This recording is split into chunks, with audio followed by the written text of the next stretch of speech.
Welcome to Investories, a podcast about real stories, real estate, and taking real action. Join hosts John Hooper and Kyle Robertson as they talk investing, mindset, and taking that first step. We all have a story. What's yours? The Investories Podcast.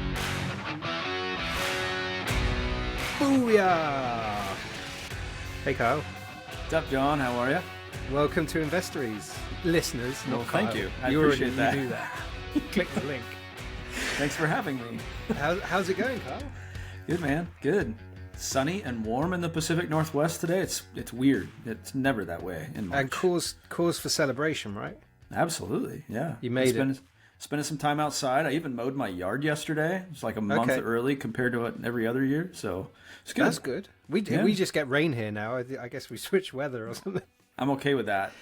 I've been a little jealous of this San Diego weather that you got going on down there. Well, it's been rainy a lot. But no, I was going to say 75 hard, done, right? You finished it. Or is it today? Tomorrow is the day, man. I'm going to set this thing down and put it behind me. And but that being said, I think a lot of it's going to come with me hopefully for the rest of my life. Mm-hmm. I mean, it's some amazing habits, good habits. And it's been great though. I feel really good. I feel really accomplished. This was hard, which is in the name, so I knew that right at the beginning. Yeah. But it's man, what a feeling of accomplishment. For anybody that hasn't done it yet or don't even know what it is, look up 75 Hard. It's a program created by Andy Frisella. He has the First Form program, which is a website that sells supplements and also does calorie tracking, same as kind of like MyFitnessPal. But you also get a personalized coach, one-on-one coach. You can contact anytime. There is like a $15 a month cost for this, but I've been on that for like 2 years, and it's been amazing. If you want to take control of your health, I'd definitely look into those things. What was the most difficult part of it? I'd say probably the toughest was this really forced me to create a schedule, which I just didn't have that. You and I have talked about this even on the podcast before. Mm-hmm. I didn't have a schedule. I just kind of, wake up and do what I want to do, roll into the office at noon and, do some maintenance stuff on our properties, remotely, obviously. But other than that, I have to eat 3,000 calories a day. So I have to plan my meals. I have to plan my calories. I have to do 2 workouts a day on 75 Hard. So I got to plan those in there because each of them are 45 minutes minimum. And I have to drink a gallon of water. Holy crap. That right there takes planning just by itself, because you want to be done with it by like 7. Otherwise you're going to pee the bed, which I didn't do, luckily. But that's good. That was my next question. So you got to be really, really kind of, you got to be careful about that. You got to be intentional about the way you plan your day with this thing, which is really, it almost cascades into a whole bunch of other really cool habits that you got to create. No, maybe I might do this then next. Do it. It's great. I got to run a half marathon on Sunday. Okay. Well, this will be good. Maybe, I guess it's outdoor. Yeah. Well, you got to do one outdoor workout, and mine was usually a walk with a weight vest on. You can just do a walk. You don't have to have a weight vest. And the other one was some indoor gym workout. But you got to do it every day. There's no rest days. You got to follow a certain diet of your choosing. There's nothing, they don't set parameters for that. You just have to be on it. And if you fail and if you make any concessions in the program, like say you only drink 3/4 of a gallon, it doesn't matter if you're on day 60 of this program, you're back to day 1. Wow. If you don't take a progress picture every day, you're back to day 1. I feel you on that. I do, because I play Wordle. And I missed a day the other day. Same thing. I got up to 99 and I missed a day, and so I totally get where you're coming from on that. It's very frustrating. Exact same thing. Yeah. Wow. Well, that's cool. Thanks for the insight into that. Of course. We do have a guest this week, despite our padding for a good 10 minutes. No, it's only 3 minutes. It seems longer. So Katie Neason, she's in your circle. You know her through a few different channels. I think you guys said you were on the Maui Mastermind together. And you've kind of come up through accountability groups and masterminds together. So, a super impressive guest, unbelievable person, and just absolutely crushing it in the redevelopment or rejuvenation space, which was something I've kind of heard about and I like the sound of, and didn't really know too much about it. So, it's a super interesting conversation, right?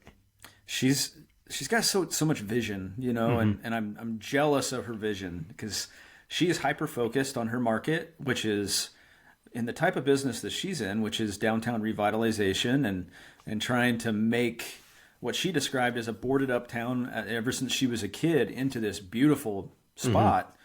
She has this hyper-focused vision and figured out how to make a living out of it, using partnerships and some creative ways of doing her deals. And she's such a wealth of information on these types of things. And she started pretty much the same as a lot of us did, with some fix and flips and some BRRRRs, and then went into small multifamily, and then realized, this replacing your income stuff is a little bit more difficult and time consuming than what was, I guess, pitched to most of us. And she pivoted into this downtown revitalization thing, and so many cool things came of this, and she's still right in the thick of it, doing great and being successful with it. And this is definitely one that you guys want to listen to if you've ever considered any kind of development or revitalization of your own downtown. Then she gives a lot of really good tips. I'm going to take it a little bit further than that, which is, so one of the things I've wrestled with, which is what I want to do with real estate and what I want my next deal or my first big deal to look like, is how do I want that to feel? And I think the passion and vision really shines through of like, what am I actually doing here? How am I contributing, not just to your area, but like the area you're investing in? Are you contributing to it? Are you taking away? Are you adding value? Are you just becoming, we do use the term slum landlord halfway through the episode, but joking aside, are you just propping up kind of bad landlording and bad kind of tenant support and, not actually propping up an area, but actually taking away from it? So I think that's a universal theme that we should probably all think about as we kind of deploy our money and invest in neighborhoods. Yeah, 100%. And it's so easy, especially for new landlords, to be like, okay, I bought this place. It's cutting me a little check every month. Set it on autopilot and forget it.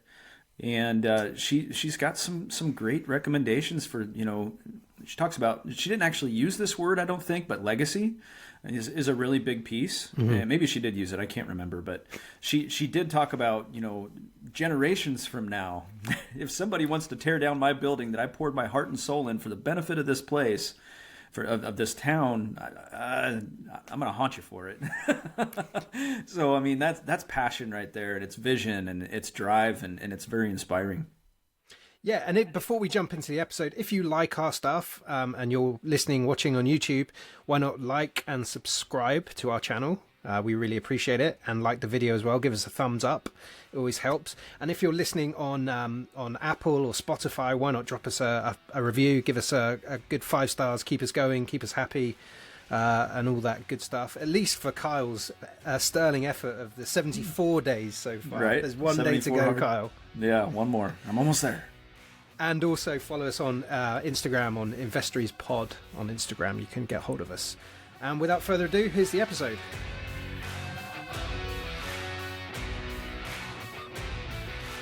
All right, welcome to the podcast, Miss Katie Neason. How are you, Katie? Awesome. I'm so excited to be here with you guys. Well, we are super excited to have you. For the listeners, I've known Katie for, gosh, what's it been? A couple of years now, I want to say, since the very first Maui Mastermind, and got an opportunity to listen to what Katie's story is over the last couple of years and how it's changed, how it began, pretty much all of it. And it's all super interesting, so we're super excited to get into it. Katie, first of all, tell all of our listeners where you're based out of, and maybe give us a quick once-over on what your business is. Awesome. So I am in Bryan, Texas, and on cue, I just had a train roll by. So maybe y'all will even hear it in the background. I do downtown redevelopment, and in downtown Bryan, we have a ton of railroad tracks that come through, and that's just the eclectic vibe we're going for. I actually have railroad tracks right outside my office too, so maybe you're going to hear the same thing from me. I don't have any railroad tracks. I feel really, really let down by that. Sounds You're a lot in San of fun. Diego, so it's just sailboats in San Diego and all this Sailboats fancy and concrete. stuff. Yeah. Yeah, you're at the end of the railroad track, so there's nowhere else to go no once one they comes get down there. here. That's it. Yeah, just stops. So talk to us about what that is like. You're doing downtown redevelopment, regeneration. Yeah. Is that the right word? Yeah, so revitalization is what we call it. But I started flipping a few years back, quit my W-2, started flipping, love the creativity of it. and, quit my W-2 job so I could have freedom and passive income, and then realized flipping's just a job. So I totally missed the mark on that. So we decided, you know what, we need to start buying some assets. Now, I had dabbled in rentals before for low-income housing, and I totally hated it. I hated the routine. I hated the client base. I hated it all. So, so when we decided we need assets to create passive income, we kind of did some soul searching to figure out, but what assets do we actually want? And that led us to downtown, because what we love about flipping is the creativity, and we wanted something that we would be proud to show people when they came to town, right? So we wanted to be like, hey, you want to see what we're doing? Yeah, let's drive by and show you. And we did that with our flip houses. And one day we're walking down Main Street, and it's this old boarded up building that we had seen hundreds of times before, and just something different happened. And we're like, wouldn't it be cool to office out of that building? And so the first thought was, I'm sure that either the numbers don't work or something's wrong with it, because it hasn't been renovated yet and everything else on the block has. But I looked up the owner, Googled it, found out who it was, shot him an email. He went to the same university that I did, and he actually contacted us back, and we bought the building. When we got inside of it, it had dirt floors, and all it was this exterior walls, and it was connected like you see on Main Street. So it was the shared exterior walls, a roof that the city made one of the previous owners put on because it had all rotten out, and dirt floors with a cistern. And so that was kind of our foray into redevelopment. So blank. Sorry, go ahead, John. Yeah, what did that become? That was that blank canvas. Yeah. So it's funny that you say blank canvas, because I'm actually super intimidated by a blank canvas. So for me, it was like 4 walls. So it was something to work inside of, and we turned it into a 2-story mixed use, in that it's retail on the bottom and offices on the top, and it's a long, skinny, kind of quintessential downtown building. So we took the lowest rent space, which was the one with no windows on the second floor right in the middle, and then we had offices on either end and retail shops on the first floor, and that was in 2016. And so we still have it, and we had murals painted on the inside, left all the brick exposed, reused like the 1800s fire door. Like, it's a super cool building. And you still own it. Still own it.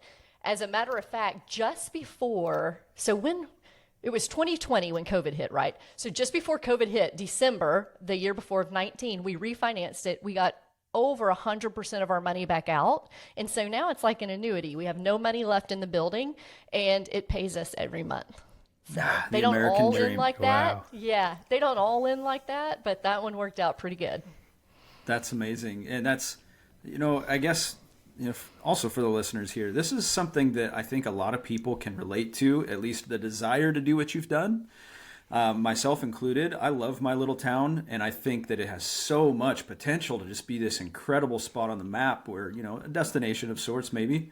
But it's intimidating, to think. And for a lot of people who start in the same way that you did, which is fix and flips, or even, BRRRRs, single family homes, looking at these big commercial downtown buildings, these are monsters. These are old buildings. These are buildings that have old wiring and plumbing, and then not even mentioning things like you have to deal with city governments, trying to deal with permits. And, we've got this issue here locally where everything downtown, if it gets renovated, has to be structurally sound for earthquakes, which is outrageously expensive and just kind of ruins the underwriting. How did you get over that big mental hump, or was it even a big mental hump for you to switch from something like single family flips to these big commercial structures? It's a good question, because a lot of times fear is what gets in people's way, and people always think if I could just get through that fear, I'll be able to do whatever's in front of me.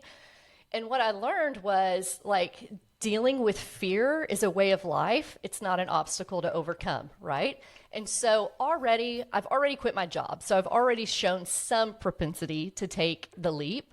And I figured if I'm going to bet on someone, it might as well be myself. So when we started renovating, so when I say we, my business partner is my mom. So it's 2 chicks in the construction world, and we GC our own projects. So that in and of itself was a little fearful. But what's nice about it is I kind of like people underestimating us. Like, my favorite saying is, underestimate me, that'll be fun. And so we kind of just make a game out of it. So we stumbled into redevelopment. And you say, oh, it's a big project. I mean, it was 6,000 square foot, which is big, but not huge. It had serious structural issues, so that part is true. But that's what you have an engineer for, right? To say if it can be overcome or not. The interesting thing about development is, like in construction or in remodels, you have to have a certain skill. In redevelopment, the skill is project management. Because it's so complex, you can't know and be great at all the pieces. So it almost relieves some of that burden, because no one who does redevelopment knows all the codes for architect, fire, civil engineer, city process, the construction, management, branding, marketing, like it's all encompassing. So what you have to do is be the person who manages all of those people and get them all on the same page. And so we fell into it, which is unfortunate because we tried to find resources on how to do redevelopments. There really aren't any. I don't know of any podcasts. I don't know of any books. So we kind of just struggled and learned our way through it. But we evolved, but it's not as scary as you think. Like, it's just having self-confidence in whatever you're doing, that obstacles are going to arise, just like it would in a flip, just like it will in an apartment building that you own, and confidence that you'll be able to solve the problem and figure out what the next step is, and not worrying about figuring out what the end game is when you start. Just know you'll figure it out as you go. Jump out of that plane and build the parachute on the way down. That's where life gets fun. I love that. I do want to take it back a few steps and probably a few years, really. So 2016 was kind of your entry point into real estate. What was that kind of absorption of knowledge? What did that look like? What kind of got the wheels turning and then kind of got you educated enough to be confident to leap in? Yeah. So 2016 is actually when we jumped into redevelopment. I bought my first rental property in 2006, and this is how it happened. You are going to be shocked.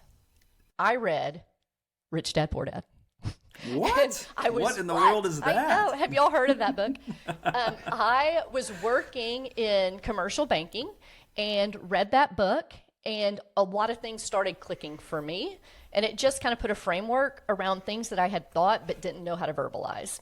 And so within reading that book, within months, I had quit my job, moved back to my hometown, and bought a rental. And so that's what got us started. My first rental was a $17,000 condo. And I just wanted to prove, because I don't know if y'all have Googled Robert Kiyosaki's name, but there's some crazy stuff out there. So Super I didn't crazy. know. So I didn't know if the guy was for real or not. So I needed to prove the concept to myself. So I even financed that $17,000 condo to make sure like it could cash flow and just go through the whole process, prove to myself that it worked. So then in 2010 is when we were like, hey, we want to generate cash flow, and we jumped into fourplexes. My real estate knowledge before that was really limited. But my business partner is my mom that I mentioned. She's been a realtor for 45 years now. But she's always been the real estate side, not really the investor side. So she didn't really even have the mindset of the investor. She had lots of limiting beliefs, actually, from the realtor's perspective. But again, it was just that thing that, like, let's just test it out small and see if it works. And once it did, we just grew from there and figured out what we hated and what we loved, and really ran towards the stuff that we loved and away from the stuff that we hated. So I did not have a lot of knowledge at all. And so, it's just one of those things, like, just take a chance. If it doesn't work, nothing's permanent, right? If I'd done it and lost all 17,000, I didn't put my family at risk. So that was a risk I was willing to take. If I stayed in my corporate job forever, I already knew I would hate that because I was already experiencing it. And so, like, to me, that seems like an unreasonable risk, to be willing to stay somewhere you're at because you're comfortable with it, and unwilling to test something that you actually might enjoy.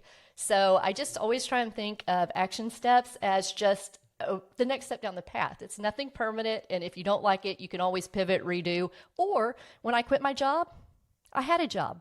So my assumption was, when I need another job, I'll be able to go and find one. Absolutely. And you touched on a good piece there, which is, comfort really is the enemy of progress.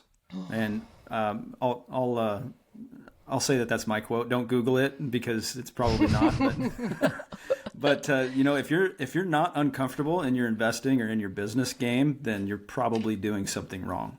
You really need to do something to really get the juices flowing, get your mind working a little bit, because that really is our most important asset, is our mind.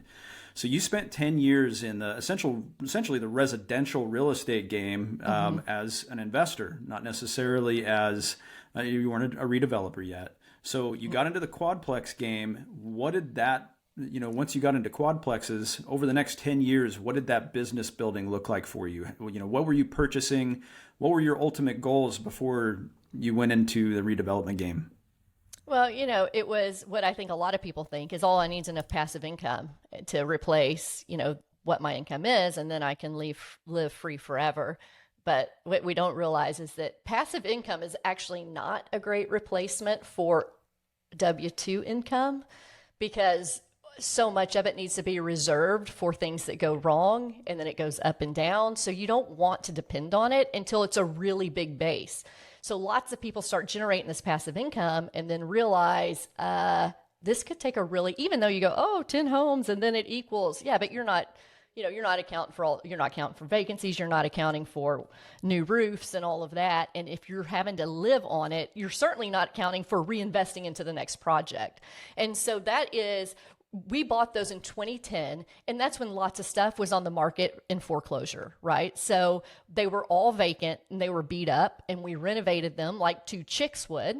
And then we rented them, and everyone was like, oh, they're beautiful. It's not just white walls. Like they weren't fancy, but they were just above most rentals. And we loved the fixing them up and getting them rented. It was the maintenance part we didn't like. So at that point, I think we'd bought 3 or 4 fourplexes in enough. That was probably over an 18-month period. It happened pretty fast and realized we didn't like it. So we just sold all those to an investor and said, let's just do what we love, which is the flipping houses.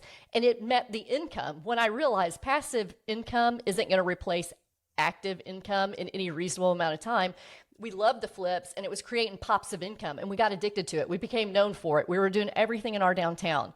So for our safety net, if we flipped a house, it had to be able to be rented and at least break even as plan B. So it eliminated all the high-end houses because they can't generate enough cash flow to break even if I have to go and rent them. So it kind of pushed us towards the downtown.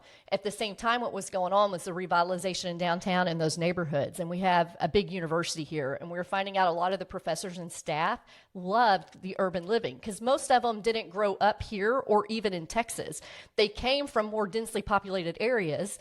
They'd get in a car with a realtor, and they'd take them to some subdivision with a cul-de-sac. And they're like, what do you think we are, like 90? Like, we don't want to live in a cul-de-sac neighborhood. And so it took hold, and people loved what we were doing. We loved what we were doing, and it was our identity, which is why we stayed in it longer than we should have. We knew real estate's a cycle. We knew that we needed to be creating passive income, but we were just, it was our identity. So it was hard to make that shift. So that's in 2016. We're like, hey, let's just buy one cash flowing asset a year and slowly start building passive income without having to give up all of our actual active income. And the flips were creating pops of cash that would let us invest into new projects.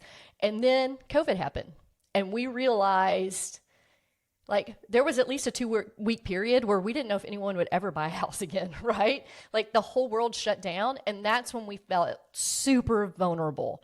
And we were like, we have got to expedite this process. So let's take the reputation that we've built, the skills that we love, and the trend that's happening, which is the revitalization of mid-sized towns across the entire country, and let's expedite creating passive income and putting deals together with some private investors, which help generate the income side. So we're able to do the passive income and the income side by side instead of having to give up one for the other.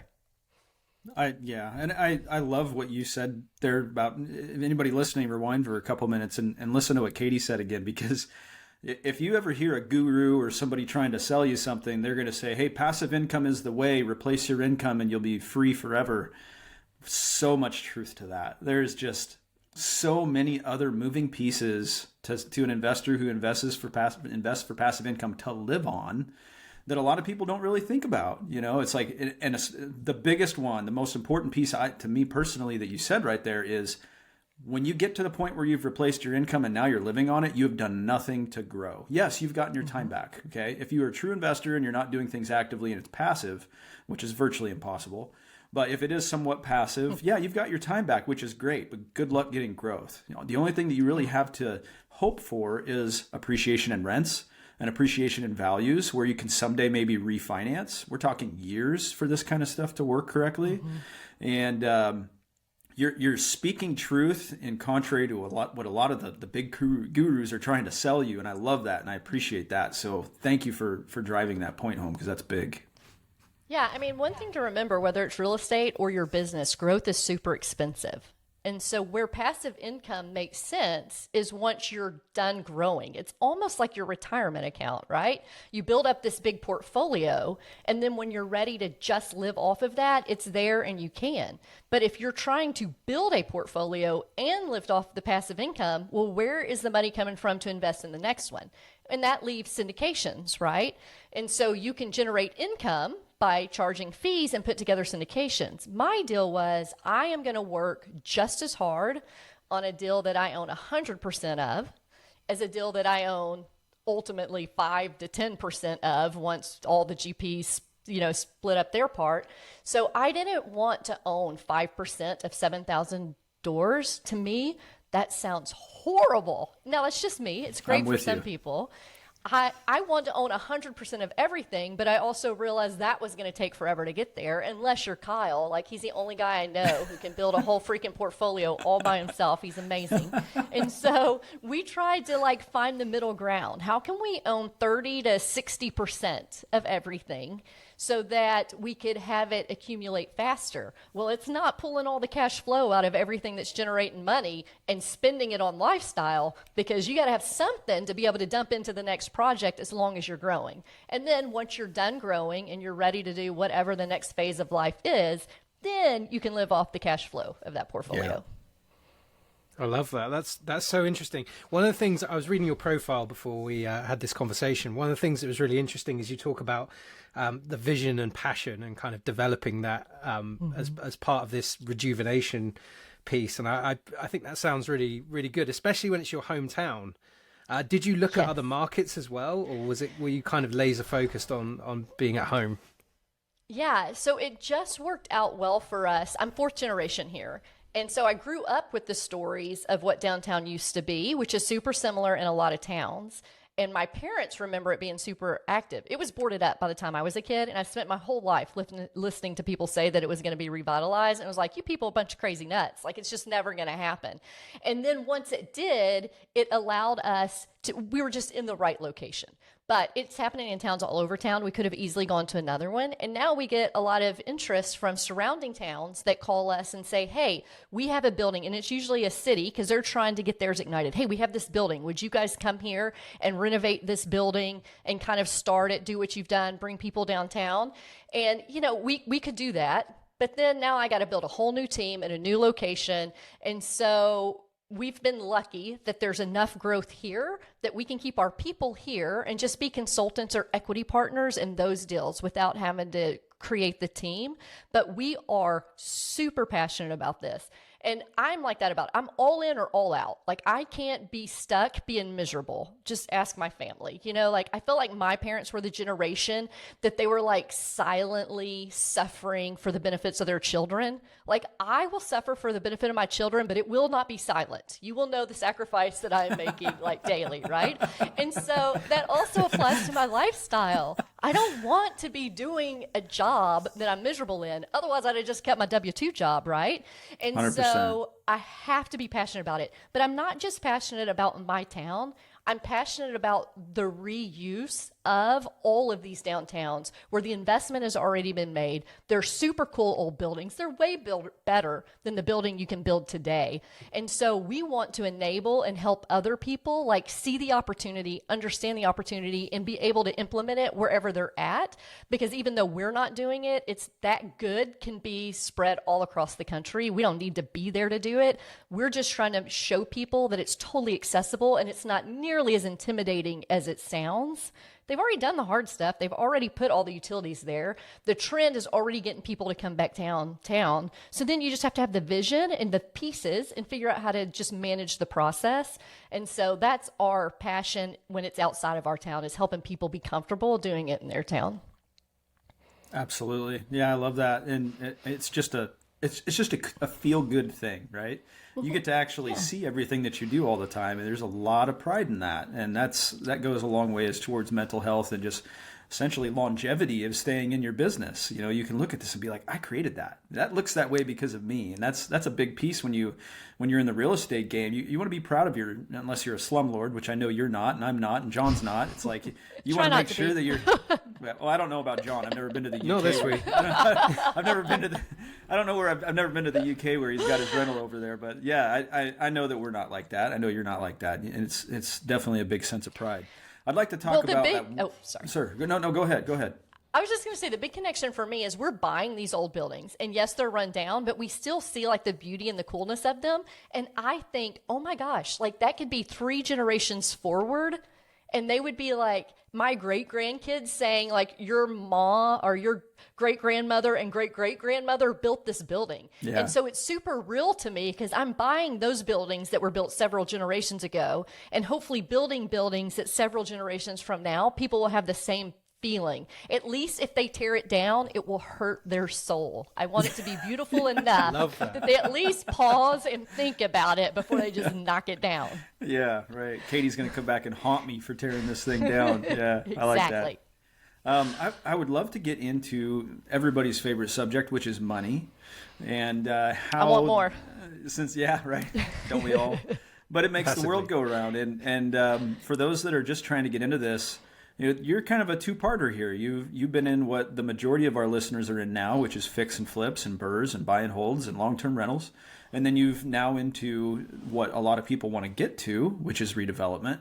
So maybe you can touch on both subjects. What were you using as far as financing goes for your early stage renovations and your long-term holds? And then I'm sure it's a big can of worms to get into the financing because I happen to know that you do a lot of partnerships. When it comes to some of your revitalization for your downtown stuff, maybe touch on that a little bit too. Yeah. So when we started, that $17,000 first condo, I used private money for one. I don't think I could have even gotten a bank loan for $17,000, right? But I really wanted to borrow money. So I just, it wasn't hard to find somebody who would make a $17,000 loan. When we did our apartments, we just provided the down payment, and it's been a long time, but if I remember right, we had to put like 15 or 20% down. And then we financed the purchase and the renovations from the bank. So, we were buying those, man, I can't even remember, but for sure less than $200,000. And so, I was, in a corporate job, and then my business partner obviously had built assets. So we had the money there for those down payments.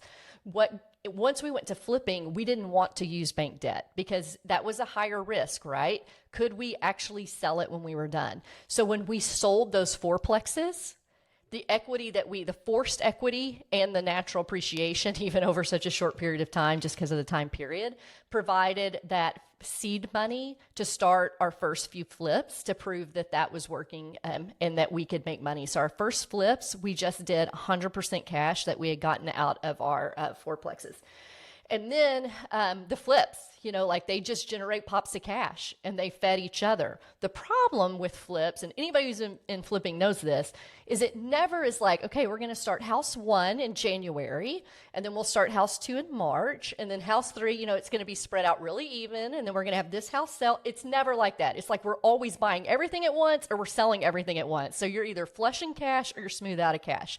So I had gone back to a friend of mine and just said, I'm having issues with cash flow just in certain times. Like I have this house under contract, but it hasn't closed yet, so I can't get the next house. And he actually was like, well, why don't we just do a line of credit?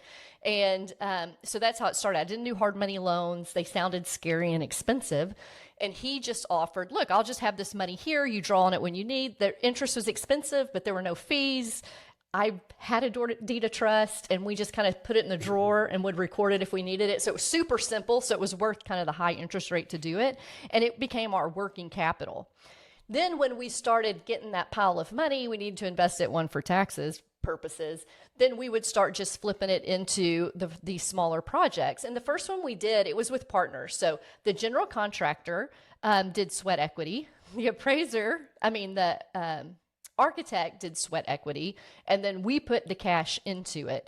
And I have this relatively small deal with 7 different people involved, like, because we were so scared. I'll never do that again. Like every quarter, I have to write 7 tiny distribution checks because we have to split it so many ways. I think it reminds me of how fearful I was on that first deal.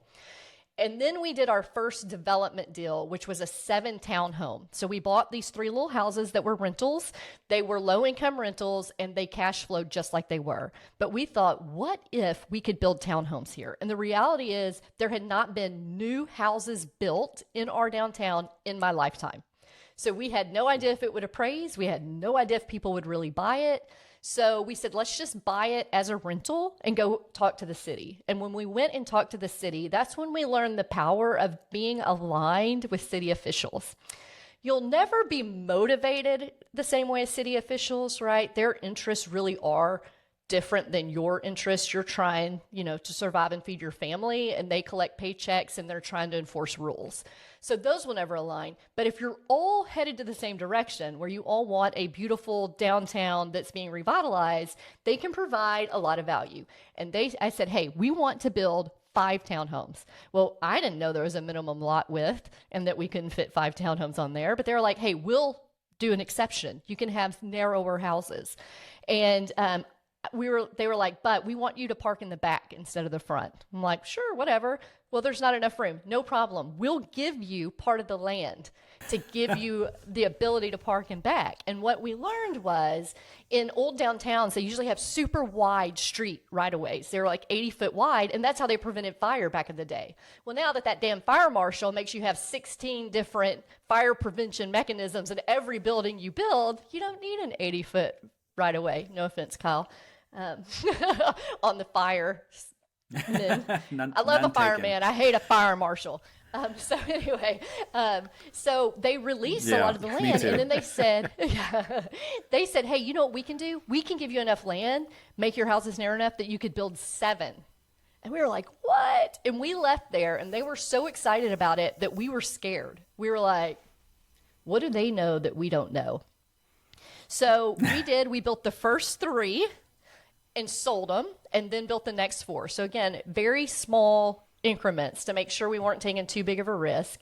And what it turned out was we would have only broken even had we been able to build 5. It was the last 2 that the city gave us the land to be able to build 7, where all the profit actually came in. But on that deal, my investors were actually past employers and people that I had worked with. And so I knew them all very well. They were nervous about doing a bank loan on a project that had not been done before without comps. So they said, hey, let's do it 100% cash on this first one. They were also conservative, but then we don't have the pressure of the bank. If we have to hold it longer, if we have to rent it, we don't have debt service to worry about. So they provided the money, we provided the land, the work, and then we sold them, and we split it 50-50 so that we had like design fees in it, but they provided the bulk of the money. And then when we got the land across the street and rolled into phase 2, then everyone was comfortable we'd proved the concept. So they provided the money, plus we got debt on it, and that allowed us to build faster and bring on multiple projects. So everything we've done, like I say, don't have fear, just jump in, build the parachute on the way down. But it's not recklessly, right? It's still with like methodical thoughts about plan A, B, and C and worst case scenarios, and just making sure that we would be comfortable with whatever that worst case scenario is, and then picking up momentum and velocity. The reality is, had we not had any fear back then, we would probably be retired now, because that was the sweet spot of real estate. Had we built everything we could as fast as we could, it would have paid us in dividends. But, hindsight's 2020. Katie, how did you find those partners or those financiers?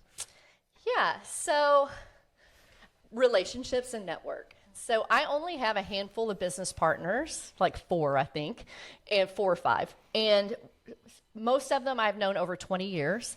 And the very first partner I got was actually a business owner for a startup company that I worked for. And when he sold the company, I had quasi-equity, and it gave me the runway to quit my job. Basically, I had 1 year's salary, and that's when I said, I'm just going to pay myself just like I would with a salary. And at the end of the year, if real estate doesn't work out, I'm going to go back and get another job. So he was kind of my mentor, my consultant. So I'm showing him my business plan I never thought people would lend me money. It never occurred to me to even ask for that. Like, that seemed unreasonable. Why would people give me their hard-earned money, right?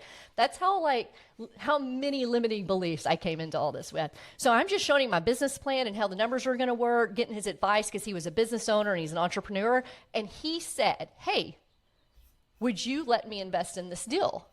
And I was like, "Oh, no. Like, I don't want to take your money because what if things go wrong?" And he was like, "So basically what you're saying is you have an opportunity and you don't trust my judgment enough to allow me to invest in your project." And I was like, that's interesting. Talk about a hot seat, right? Yeah. He's basically like, you're insulting my financial intelligence by telling me I don't know a good deal. And so he's the one who kind of helped me overcome that mindset. I got to interrupt you and ask, how did that talk back make you feel? I mean, me, I'm sitting here trying to put myself in your shoes. Like, how would I feel if somebody said that back to me? And it's like, he just gave you a major vote of confidence, right? Totally. That's huge. It raised the pressure. Like, it intensified the pressure. Because now, I mean, from his perspective, it was genius. Because now I have all this pressure that he has more faith in me than myself, basically is what he told me. And then he was very intentional in the way he worded it. He's basically trying to teach me a lesson. And then we spent a lot of time about, so what investors do you go after? Do not go after an investor that needs the money, because that is too much pressure. Yeah. And you don't want to have to make decisions that will impact their lifestyle, right? They need food, fire, and water, and you don't need to be involved in that. But once you get to a certain level of income, your challenge is continuing to put that income to work. And those are the investors that you want to go after. And so he was my first investor, and then two more people that he knew. He was like, "Hey, these guys want to invest too." So they really all came from him. And then the fourth one was my original first person I sat next to when I worked at a commercial bank, who's like number 4 or 5 from the top now, who makes massive income and has 0 tax write-offs. And so, so they invest in our projects, and the size of our projects. You know, each project that we do that's a redevelopment, we raise anywhere from $500 to $1 million. So we're not talking about a huge amount of money, and we want to keep as much as we can. So we provide as much as that cash as possible, and then we fill stop the rest with these investors. And so the money really does go a long way. Now, we're nearing a point where they're probably going to be at their capacity geographically and in one investor. So we might have to go out and find other investors, but they've made me spoiled. They never see my projects. They never have any idea what's going on. They totally have faith in me. I love that. I do not want some needy, high touch investor now. So I'm kind of spoiled. Nothing wrong with that, right? That should be, that's a lot of confidence. I think that's a great deal. Now, right now, you're dealing with a couple of different things. You're in the commercial space in downtown Bryan, and you're also doing, I guess, multifamily commercial, 5+ units. So you're developing both, is that right? Yeah, so our deal is we'll develop anything that can be deeded as a single-family property, so like townhomes. We'll sell that to create income to be able to put into our mixed-use or multifamily buildings so that we can own a higher percentage of them. So we do both. Gotcha. Okay, makes sense. Now, I'm curious about time frame on this type of thing. So, and I'm sure it's so different from project to project depending on size. Maybe you can just break down one of these for us. So from the time that you find this deal until the time that you close it, you do all of your renovations and you have these things available for lease. What are you guys, like I said, you can pick just one because I'm sure they're all different, but about what kind of time frame are your investors expecting to have their money out before they start getting paid back? Yeah, so it does depend on the project, but because even if it's a renovation or new construction, it's so massive that the timeline is similar. What's a bigger driver is where you are, and all of ours are in Texas, in a town that moves relatively quickly. So we'll buy the property, we being like me and my business partner, we take the land down. Sometimes it has a house on it and we can rent it. Sometimes it's just a lot if it's a new construction type deal. And then we'll go ahead and get all the architectural design and engineering and zoning and permitting and all of that done. so that when we take the investor's money, it's when construction starts. From the time that we buy it, if we're able to buy and just go right into design, it can be 6 months to a year, depending on the level of design that's needed from an architect. So we'll hold a property generally about a year. Best case scenario, though, it has houses on it and it's not costing us any money. And then once the investor comes in, it can take us up to a year to build it. And then we tell them 2 years to lease it up. Usually we're leased up within 6 months. But the goal is we'll do a 2-year interest only note regardless. And the goal is for that second year when it's interest only but income earning, that we're stocking all that cash away to be our reserve. So that as soon as we get our reserve met, we start paying quarterly dividends. So usually within 24 months, we're starting dividends. And if it's a refinance, usually within 6 months of getting it fully leased, we'll refinance. So they're just starting to really get their quarterly dividends, and generally will get 60 to 100% of their money back at that refinance, which is about 2 years in. And what do those dividends typically look like? Yeah, so usually like our 20 loft a building, usually between 40 and 60 a year is the free cash flow that we try to redistribute on our, anywhere from 15 to 20-ish units. That's about what the free cash flow is after debt service. Nice. Yeah, That's which is like 8 to 10% cash on cash. Yeah. And, I try and hit at least 15% ROI. Right now, it's a challenge, right? Because all real estate is overinflated because interest rates have been low. It's the squeeze. Price discovery is happening so fast. It's mind-blowing. Yeah. That leads me on to my next question, actually, which is, so if someone's getting started in this, what are the kind of trends you've observed over the last few years, or probably the last 6 months more than anything, in terms of changes, like, I guess, rate changes, but labor costs, rents? Yeah. How are you tracking all those variables? Yeah, so it's interesting because we were just wrapping up a mixed-use building. It was relatively small, and it happened at the worst time of all this mess, right? So we had floating rate construction loan, and that rate just went up and up and up and up and up and up, and I think it's like at 8.5% now. We just finished it. We were in the peak. We bought the most expensive lumber. We had theft. Double whammy. Yes, and then we had theft because prices were so high. People were stealing stuff off the job site. Lumber, we had the copper torn out. Like everything that could go wrong. Labor was at its peak. Everyone was slow. So you're paying more than you ever have for labor, getting the worst service that you've ever gotten. And it was like the worst time to be building. We ended up going back to the bank to get a little more money to finish it out. The good news is our loan to value is great. We're still at only 65% loan to value now with the current appraise. The tenants have moved in, and this is our first month to actually collect rent, but it floats for another, year until the rate sets. Because how we do it is we always get the bank to do 2 years construction and then automatically term, even if the term isn't great. That way we're not at risk if banks aren't lending on mixed use properties anymore, or we know we have some permanent financing in place. And so that was going on. We're finishing that one up. During that time, we were designing our one we just broke ground on, which is an 18-unit apartment building. We've done all the site work. It was over budget, but I couldn't get a framer to bid it because the framers are like, I can build 6 houses and not look at the plans. Or I can build your apartment building and actually have to read the plans and figure out what you want because it's a different, unique project. I don't even want to do yours. And then all of a sudden, about, 2 months ago, I start getting texts from random people that said, I see that y'all just poured a slab. We'd like to bid your framing. Wow, so when that started happening, as soon as that started happening, I realized our subs are looking ahead because they're not, we're dealing with relatively small subs. They're not forecasting the economy, right? They just, what job is next? And they all looked up and realized we don't have a job next. So we pulled all our contracts, anything that hadn't started. So paving, electrical, all of it. We pulled the contracts. We just sat while we were finishing up the slab and all that, and just sat. And then we rebid our electrical, and it came in $35,000 less.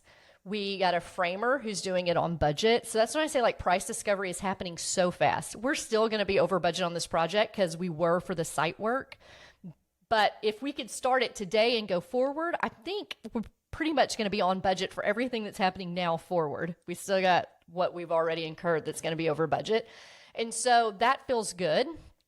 We leased up our other building that just finished, so demand is still there. So the returns are not going to be as good because we're going to be over budget, but it is still going to be a cash flowing asset. I still feel good about it appreciating.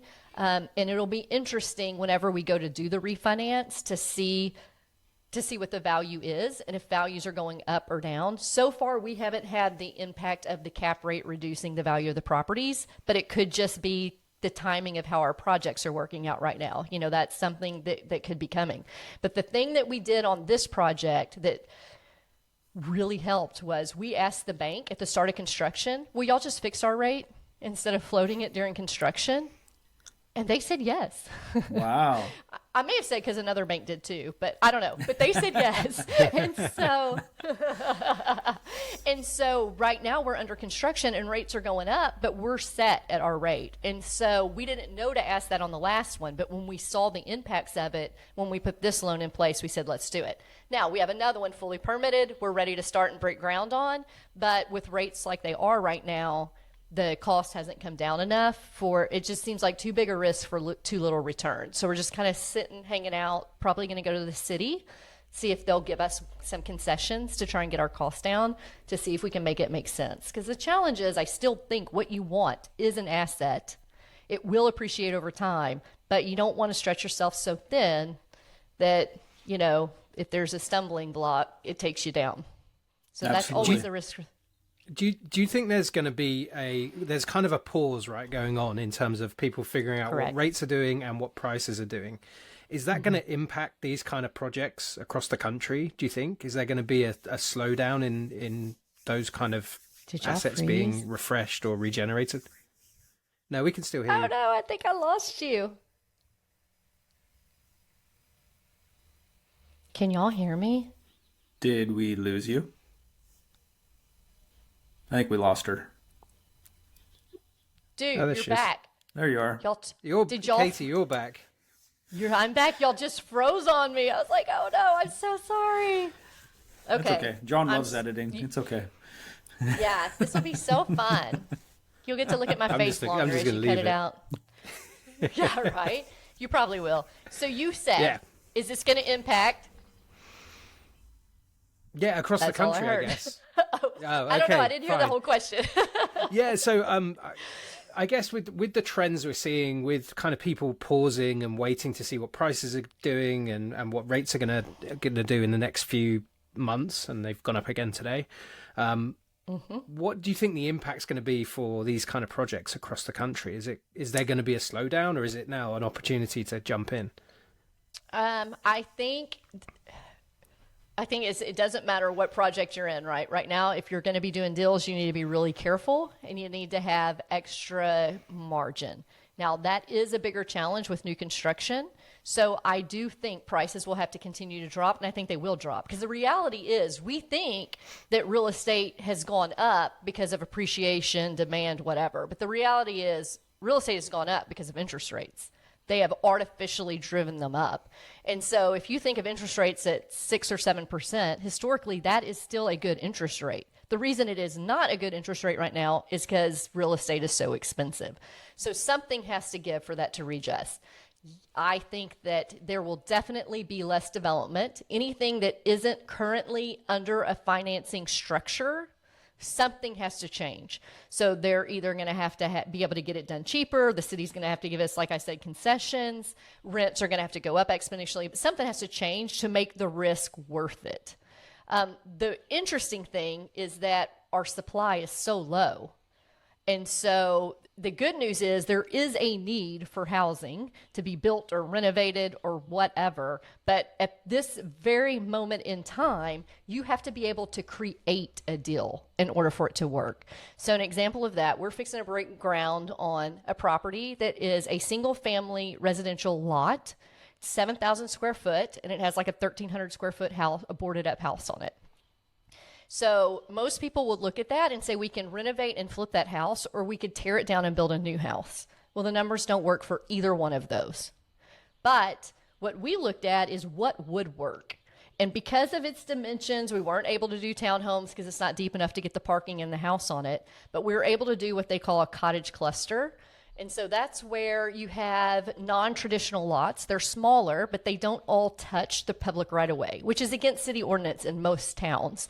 If you have a lot, it has to have public access to get to it. But these cottage clusters are being done in redevelopments and in kind of emerging downtowns that allows you to congregate the parking together, yet still build single-family houses on the lots. And so our town had never done this before. We went to P&Z, it failed. We chose to go ahead and push it through to city council, and they passed it unanimously.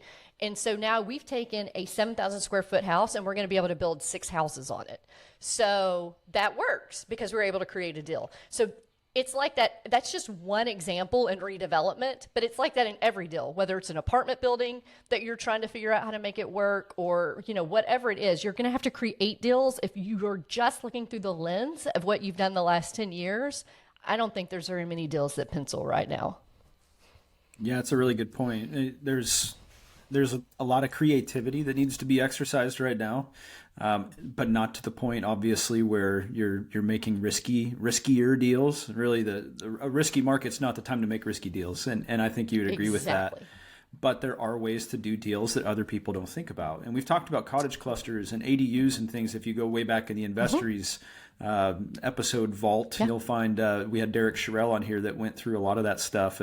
And so if you wanted some definitions, you can go back and listen to that episode. But I love that. I love the idea of being creative and seeing the potential of a lot for maybe a different use than what it is. But having that relationship with the city is so super important.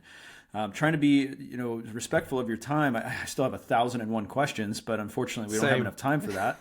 I would like to know a little bit more about you and your social media presence and some of the things that you're doing on there, because people don't know this. A lot of people don't know this yet, but you've got a mentorship program, although it's not open right now because you're full. Congratulations on that. But there's a good chance that could open back up again. And I'm sure they're, including myself, would love to know a million other things about what your mentorship program and your coaching is all about.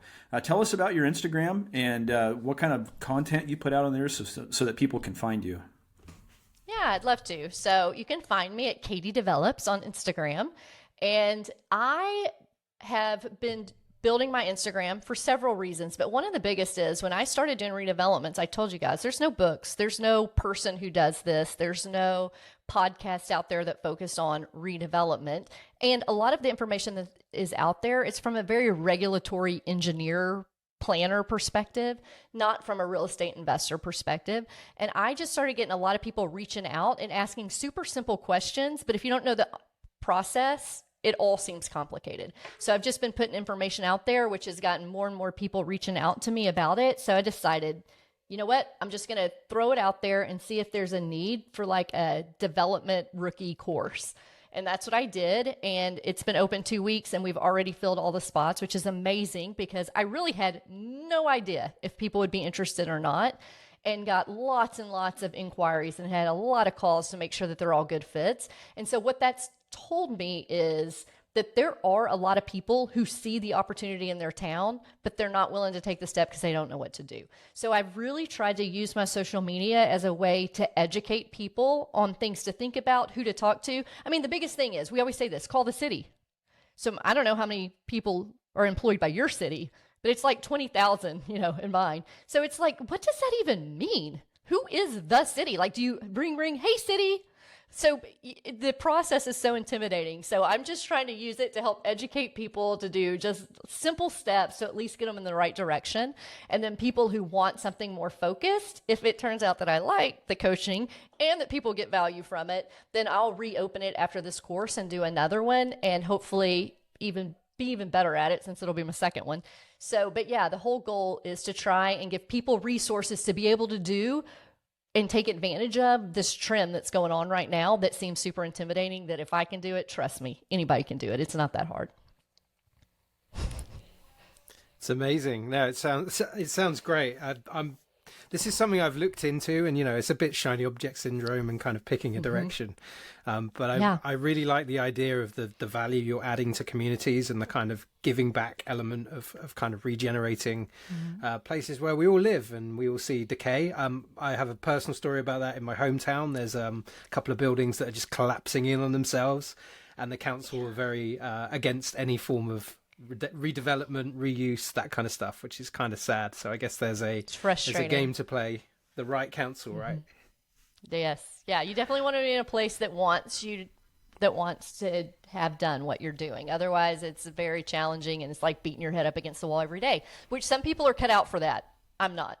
I just want to all be pulling in the same direction because, PC is not my main strength. So if I have to go in and be politically correct in order to get something done, I'm going to blow. That's going to be a dumpster fire. I can confirm she's not the most PC, but that is exactly why we love her so much. She's always a hoot to have on a call. Yeah.